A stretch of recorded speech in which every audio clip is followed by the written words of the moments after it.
Mr. President. The Honourable Adam Searle.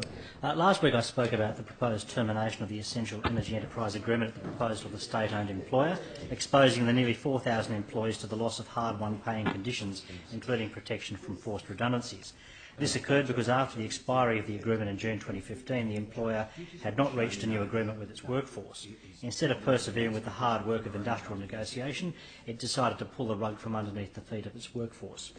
While Essential has offered to keep paying conditions at current levels as opposed to the significantly lower levels of the award that underpins the agreement, that offer is conditional and is time limited to 6 months from the date of any termination, if approved by the Fair Work Commission, or when a new agreement is reached, whichever comes first. This places enormous pressure on the workforce to reach an agreement, any agreement with Essential within that time frame, or risk the loss of a significant proportion of the benefits they now derive from their work. In my view, these circumstances amount to the exercise of coercion on these workers. Actions like this should only be contemplated, if ever, once all avenues of discussion and negotiation have been exhausted. And as I indicated on the last occasion, Essential, by their own actions and their own communications with their employees, have indicated a continued willingness to continue discussions with relevant unions and the workforce, which makes it clear that, at least in the view of Essential, the road to negotiation had not been fully travelled. If actions like this are able to be contemplated at this early stage, steps like this can be seen as the easy road to taking advantage in difficult industrial negotiations. That is contrary to the public interest and is not consistent, in my view, with the objects of the Fair Work Act or its provisions that mandate good faith bargaining. It's also contrary to common sense understanding of fairness. It's not a course of action that a government-owned, that is to say a publicly owned organisation, should be associating itself with. And it's highly unusual action for any employer to take. In the past, a number of single members of the Fair Work Commission had refused to terminate agreements after their nominal expiry date, where the parties remained engaged in bargaining to reach a replacement agreement. These cases involved Tarmore Coal, the Royal Automobile Club of Victoria, among other leading employers. The reasoning behind these decisions was that permitting the termination of agreements at this point would significantly and inappropriately shift the bargaining power so as to advantage one party's position, typically that of the employer, because it placed at risk workers' take-home pay and usually other conditions which are typically higher in agreements compared to awards. For these reasons, this outcome was seen as contrary to the objects of the Fair Work Act and the policy of good faith negotiations for enterprise agreements.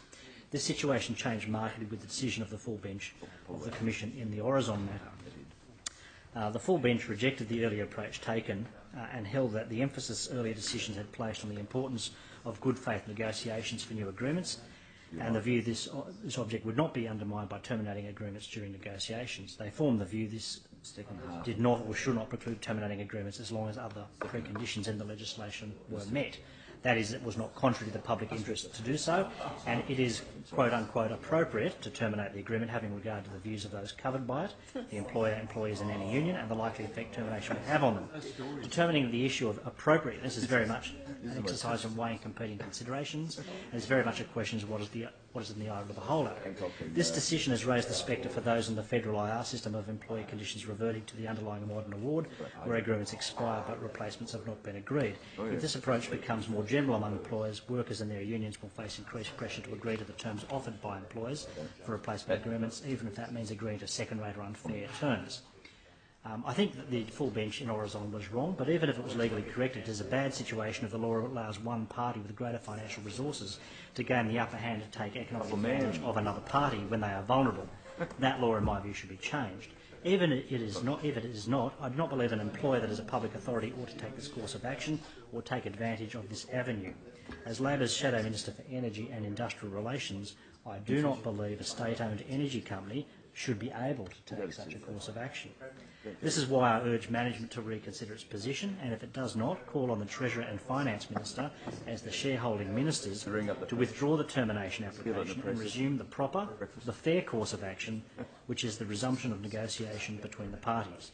That is Essential Energy, its workforce and their bargaining representatives, the Electrical Trade Union, the United Services Union and Professionals Australia. Thank you, Mr.